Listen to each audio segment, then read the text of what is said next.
Au début, l'université était plutôt dans une attitude de dire excusez-nous, mais c'est pas notre métro, c'est donc pas notre problème. Et donc vraiment, il a fallu y aller avec beaucoup d'arguments en disant si, mais c'est quand même vos étudiants et puis vous êtes une grande institution ici au sein de la ville, donc il faut peut-être aussi au bout d'un moment qu'on se mette autour de la table et qu'on travaille dans la même direction, qu'on se pose ces questions-là. C'est une question de qualité de vie pour vos étudiants, qu'ils soient à l'heure, qu'ils soient bien, et puis aussi pour vos professeurs qui certainement arrivent aussi avec le métro.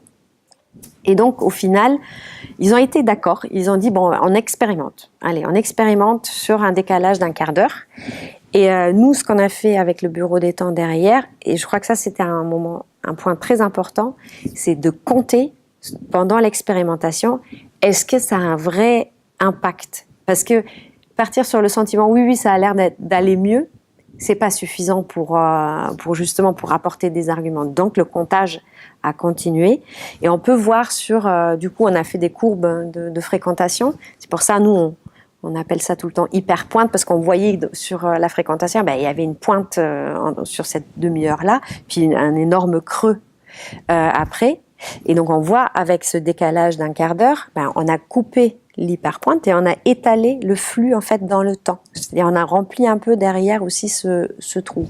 Et donc avec ces chiffres-là, on a pu aller voir l'université en disant regardez, ça marche. Ce que vous avez fait là, de décaler vos horaires, ça a fonctionné, ça a désengorgé et ça a permis de faire des économies à la collectivité parce que ça a un coût d'électricité, des rames s'usent plus vite et voilà, donc ça a marché. Et à tel point que du coup de l'expérimentation c'est rentré c'est comme ça à l'université et même pour eux maintenant ils ont compris que le temps pour une université est important et ils sont en train de réfléchir sur la mise en place d'un bureau des temps pour l'université.